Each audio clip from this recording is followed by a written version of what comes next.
Welcome to the Great Detectives of Old Time Radio. From Boise, Idaho, this is your host, Adam Graham. If you have a comment, email it to me, box13 at greatdetectives.net. Follow us on Twitter at Radio Detectives, and check us out on Instagram, instagram.com/greatdetectives. If you're enjoying the podcast, please follow us using your favorite podcast software. Today's program is brought to you in part by the financial support of our listeners. You can support the show on a one-time basis by mailing a donation to Adam Graham, P.O. Box 15913. That's P.O. Box 15913, Boise, Idaho 83715. And you can also become one of our ongoing Patreon supporters for as little as $2 per month at patreon.greatdetectives.net. Well, now it's time for this week's episode of Dragnet. The original air date, March 2nd, 1950, and the title is The Big Kill.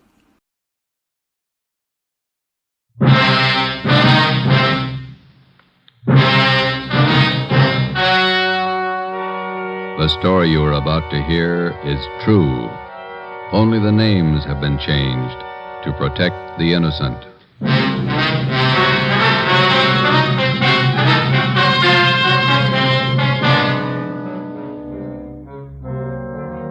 You're a detective sergeant.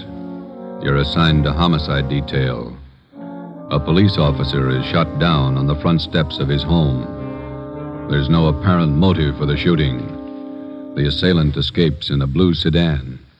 Your job, get him.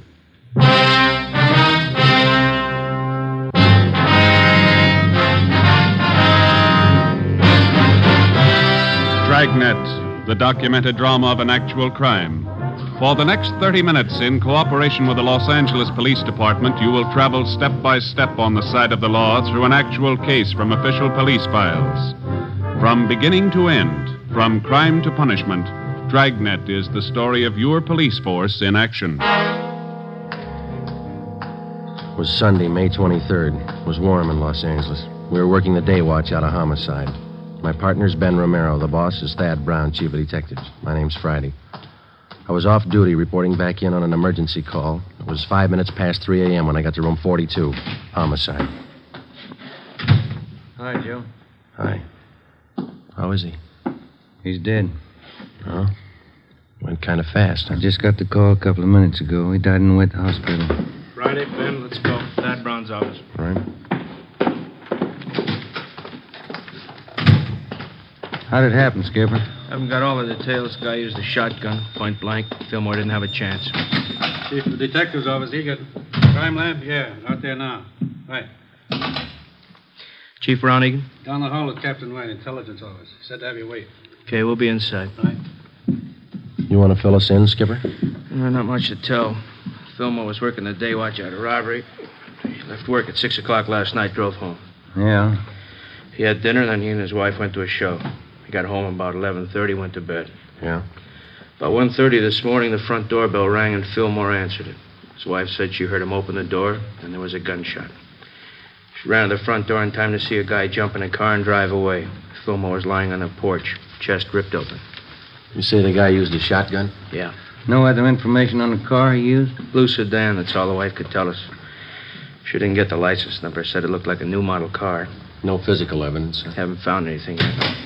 Here's the boss. Chief? Elliot, you brief Friday and Romero? Told him much as I know. Any idea what the guy's motive was? Revenge. Any leads? Just one. Then White Intelligence came up with it. A guy by the name of Jake Carver. Carver? It's not familiar. He got out of Folsom 3 days ago. Served 7 years armed robbery. Yeah. Fillmore was the man who got Carver and sent him up. The time he was sentenced, Carver swore up and down he'd get Fillmore when he got out. Hot-headed punk. Where do we look for Carver? Already checked where he's supposed to be staying. Not there. Mm-hmm. There's a list of guys he used to run with before he went to Folsom. Thanks. Let's see, Joe. Here it is. Ralph Danton, Ernie Travis, Jaime Flores. Carver been seen around town since he got out? Once that we know of, in a bar out on Sunset Boulevard. Flores was with him. Well, how about Travis and Danton? They still around? Well, let's see. Travis went east 2 years ago. Danton's around. Still runs with Flores. That's where you start. Flores? Yeah. Okay. Any reason? 2. Flores' sister used to go with Carver. Yeah. Flores owns a blue sedan. 3:20 a.m. We checked Jaime Flores' last known address, the old 76 Hotel down on South Alameda. Flores had moved. His forwarding address was his mother's house, 1232 Alabama Street out in Boyle Heights. His mother told us Jaime was living on County View Avenue in Highland Park. 4:30 a.m. We located the address. No garage here. Wonder where Jaime keeps his car. Not parked on the street. Yeah? What do you want? Police officers. Oh. Like to talk to Jaime Flores? Jaime? It's late. We're in bed. It's important. We'd like to talk to him. All right. Wait. I'll go get him up. Jaime. Come on, get up. Come on, Jaime. Cops at the door want to talk to you. What'd they say? They want to talk to you. Okay, baby. Yeah, officers. What can I do for you? You Jaime Flores? That's right. We're looking for Jake Carver. You know where he is? I wish I did. I'm through with that guy. Why? What's the matter? He borrowed my car the day before yesterday. Said he'd only be gone a couple hours. I'm still waiting. You own a blue sedan, is that right? Yeah, 48 Chevy. Why, did he crack it up? Couldn't tell you. Do you have any idea where we can look for Carver? If I did, I'd be looking myself. Do you know if Carver's got a gun? Why, that punk pull a job? Does he have a gun? In the trunk of the car. I use it on hunting trips. What kind?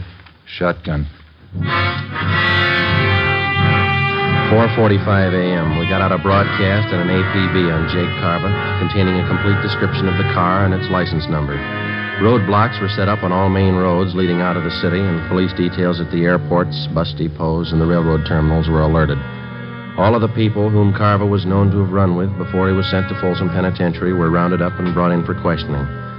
While Captain Elliott from Homicide supervised the interrogation, Ben went across the street to check with the coroner at the morgue.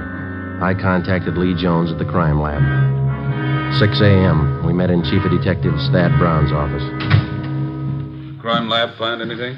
Single footprint, that's all. Jones found it in one of the flower beds in front of Fillmore's home. Does it tie in? Size 10. That's Carver's size. A little help. Is there any indication Carver might still be in the city? No, there was a good 3 hours between the time Fillmore was shot and the roadblocks went up. What about Carver's pals? Did they help any? Well, Flores is the only one who admits seeing him since he got out. What about Flores' sister, Dorothy? She lives out in Long Beach, and Cenas and Burton are bringing her in now. That guy, Flores, did you question him again, Elliot? Yeah. You satisfied with everything he told you that he knows? That's right.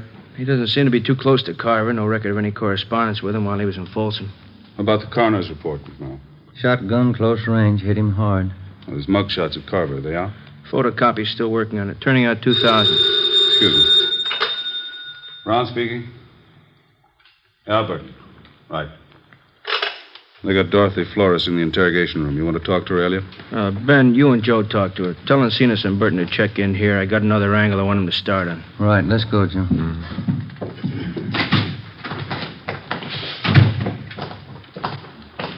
He must be as mad as a hatter. 3 days out of Folsom and he kills a cop. Yeah, if it was him. You got any other ideas? We need more than a footprint. We got to find the gun, and we got to prove that he used it. Hi. You two going to take over? Yeah, Lloyd.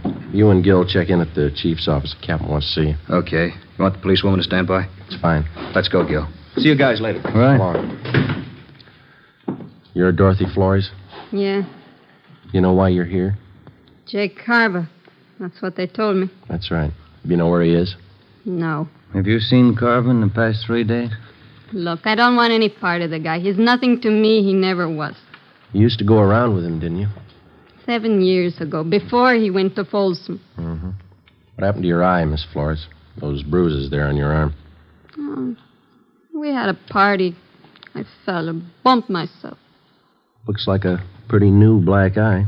Did you have the party last night? I told you, Jake's nothing to me. He's a crazy hothead. I don't want any part of him. Was he around to see you last night? I used to go with him, that's all. I don't care what happened to him. You saw him last night, huh? I didn't. This is on a murder rap, Miss Flores. I didn't want to see him. He came to my room. He forced his way in. I didn't want any part of him. When was this? Early this morning. What time? About 2 o'clock, maybe 10 after. He wanted money, acted like a crazy man. I told him I didn't have any money. He slugged me. That's how I got this mouse. What do you want the money for? He said he got the cop who set him up. He had to get out of town. He took my purse. It's $48 in it. Was he driving your brother's car? Yeah. I didn't want any part of him. I got nothing in this. Did he tell you where he was headed? Mexico. He's got friends across the border. Tijuana. All right. Stay with her, Ben. And get a stenographer, too, will you? Yeah.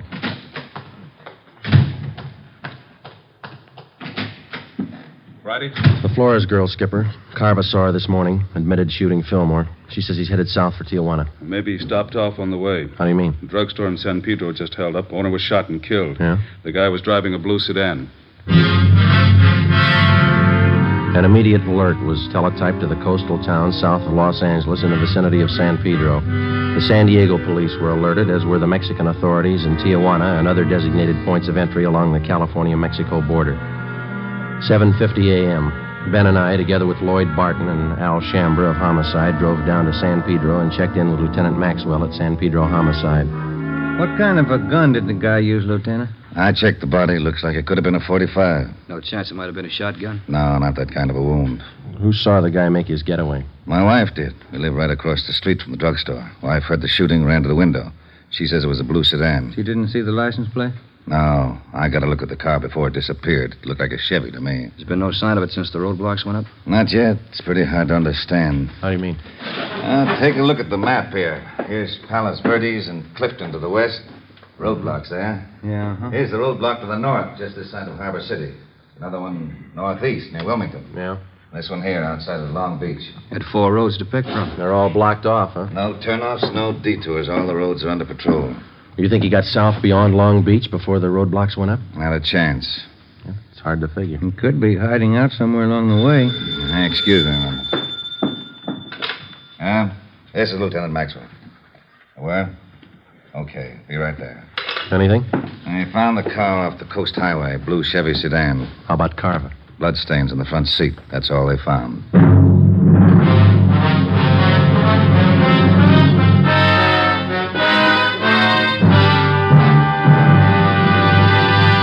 You are listening to Dragnet for the step-by-step solution to an actual police case.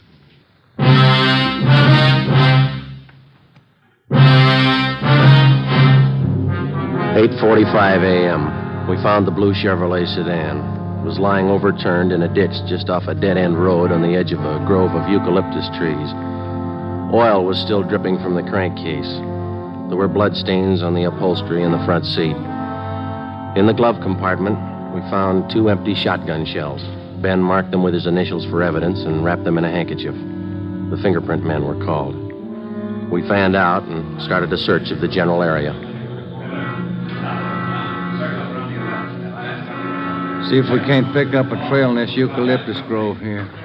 Sure has got me beat. What's that? The car all smashed up back there, blood all over. The guy must have been hurt. How'd he get this far away from the car? What makes you think he did get far? Either that or he's hiding right under our nose. Well, no sign of a trail through here? no, there's nothing. There's a clearing up ahead. Come on, let's cut through this brush here. Ben, come here. Yeah. Take a look. The trunk of this tree. Brown smears on it. Is it blood? Maybe. Look, higher up on the trunk there's the same thing. Wait a minute. Up in the tree. Can you see anything up there? No, the branches are pretty thick. Trees go pretty high up. Good 60 feet up there. Come here, Joe. Yeah? Follow my hand. Oh, no, just over to the left where I'm pointing. Oh, yeah. Come here, Ben. You all right, Joe? Yeah. Can you see him? Yeah, up near the top. Friday, wait! Stay off, Burton. Don't come in the clearing. He's up in one of the trees. Throw that gun down, then come down yourself. All right, Ben. Get him, Joe. Keep falling.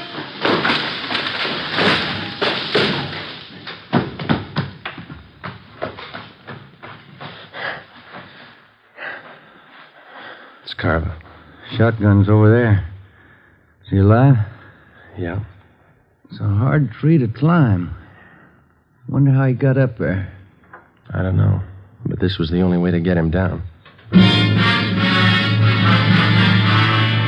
We called an ambulance and had Jake Carver taken back to Los Angeles to the county hospital, the prison ward.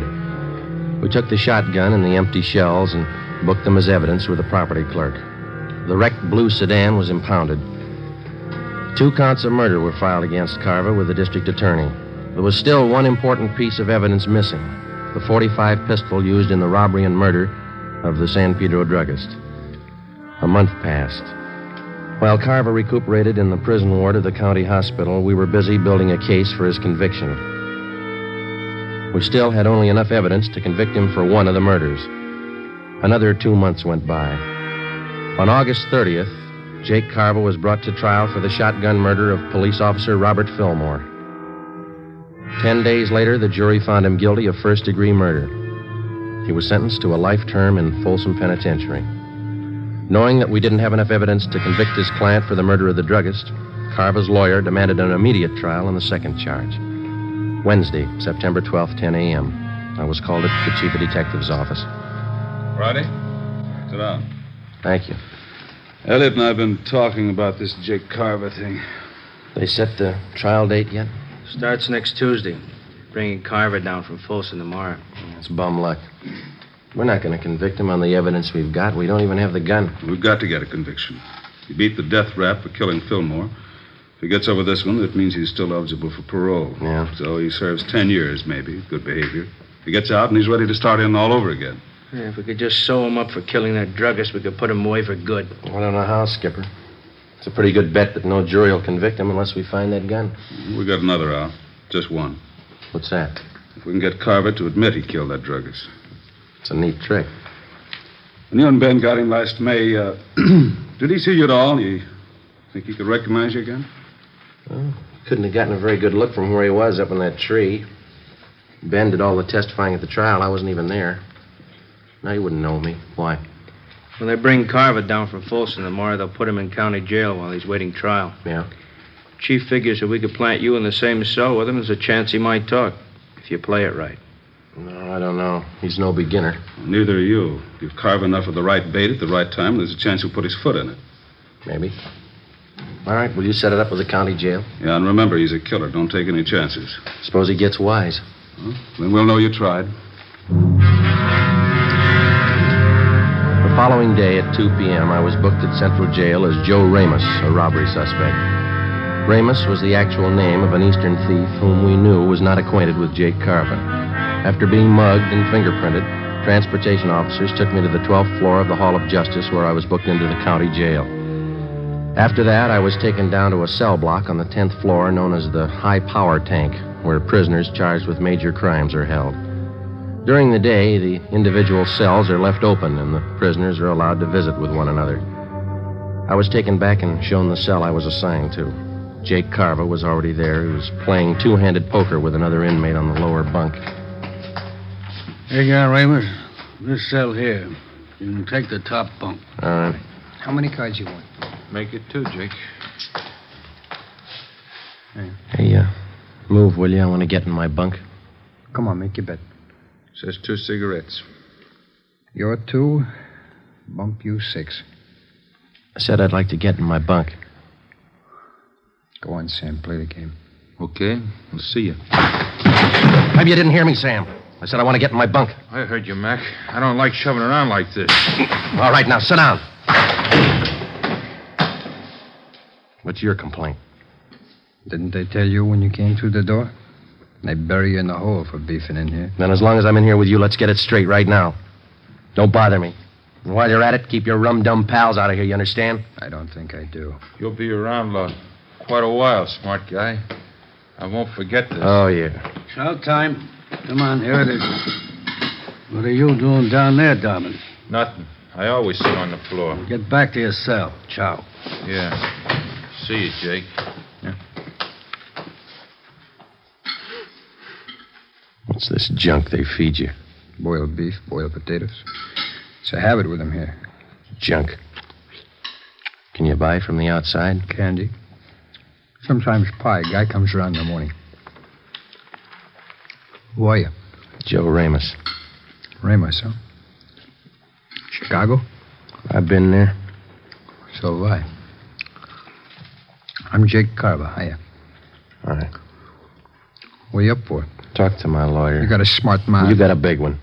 You take care of your own worries, huh? I'll take care of mine. I ain't got any worries. I got a maid. Hey, you want that piece of bread? I don't want any of it. Take it. Tell the truth, I never had it so good. No witnesses, no evidence. You can't touch me. Sure. That's why you're in here. 3 days passed. By playing the part of the tough gunman from Chicago, I succeeded in getting close to Carver. Because of the close confinement, I was with him almost constantly, but he still refused to confide. In a roundabout way, I pressed him as much as I could for the answer without making him suspicious. No results. 8:55 p.m. Sunday, 2 days before the trial opened. Sam, Jake Carver, and I were playing blackjack in the aisle just outside our cell. All right, Sam, hit me. There you are. Okay, I'm good. Ramus? I'll stand. 18. Pay 19. That's all for me. Me too. I'm going to hit the sack. Yeah, just when I start to collect. Always crying. Hey, Ramus, seems to me I remember you. Haven't I seen you around City Hall? Sure. I live there. All right, it's time. Lock up. No, seems to me I remember. Ramos? What's he talking about? I don't know. I got a headache. It's killing me. Yeah? Sure, let me crack your neck. It'll help it. No, that's no good. You got any of them brown pills? Come on, I'll crack your neck. Loosen up those nerves. Always helps me. Yeah? Yeah, here, let me show you. Come on, turn around. Take it easy. Just relax. Let yourself go. Yeah? I'll get my hands around the back of your neck. Come on, relax. Well, this won't hurt you. All right. You got to be careful with this, though. You could break a guy's neck, you know. Take it easy, huh? What's the matter? Come on, relax. All right. Let me get a better grip on your neck. Take it easy, huh? All right, now. Yeah. All there is to it. How's that? Well, it's not bad.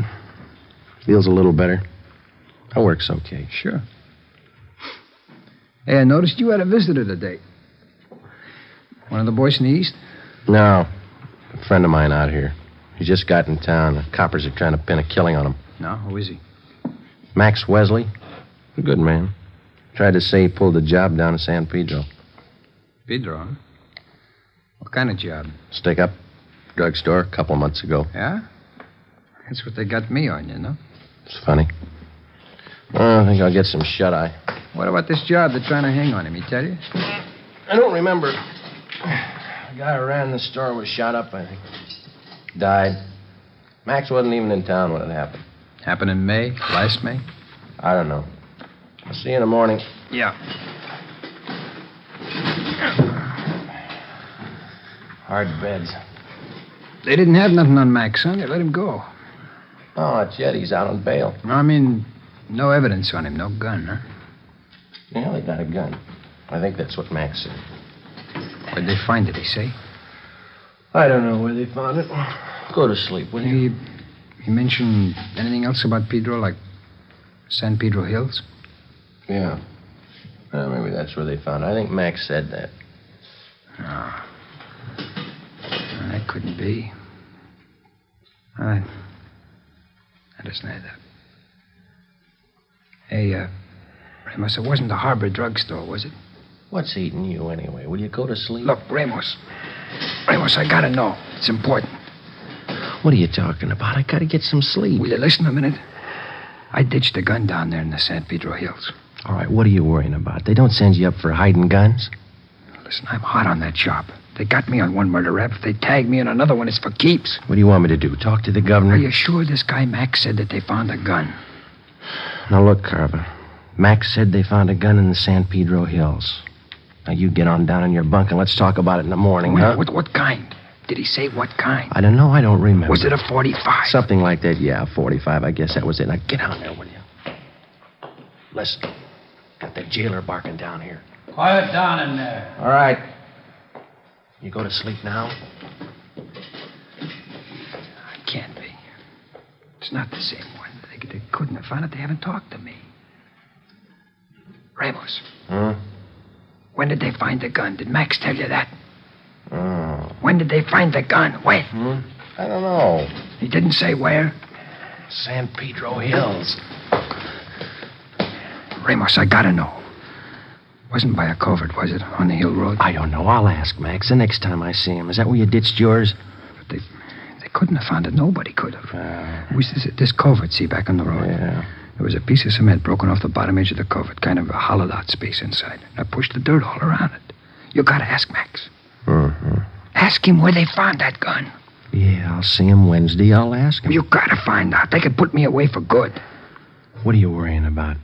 They haven't paired you up yet with the gun they found? Yeah. Yeah, that's right. Maybe they didn't figure it. Maybe they forgot. Maybe. Yeah. Cops are dumb. They forget. That's what everybody says, isn't it? Yeah, that's what everybody says. The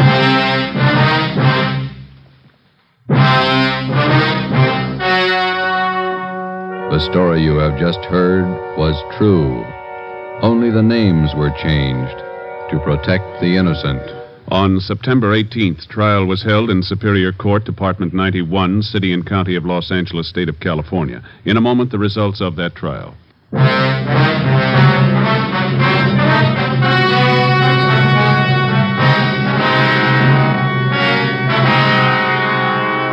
The murder gun, a .45 caliber automatic pistol, was recovered from the San Pedro Hills, and Jacob John Carva was brought to trial.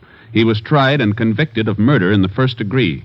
The jury again refused to recommend the death penalty. Carva is now serving a life term in the state penitentiary without possibility of parole.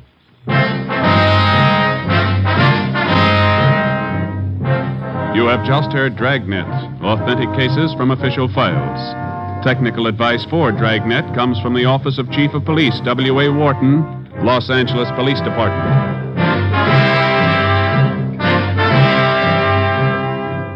Dragnet wishes to thank the editors of Radio Best magazine for their considerate appraisal of this program. For those of you who may be interested, a novelized version of Dragnet appears in the April issue of Radio Best. Fatima Cigarettes, the best of all long cigarettes, has brought you Dragnet from Los Angeles. Tomorrow, hear Mr. and Mrs. Ronald Coleman in the Halls of Ivy on NBC.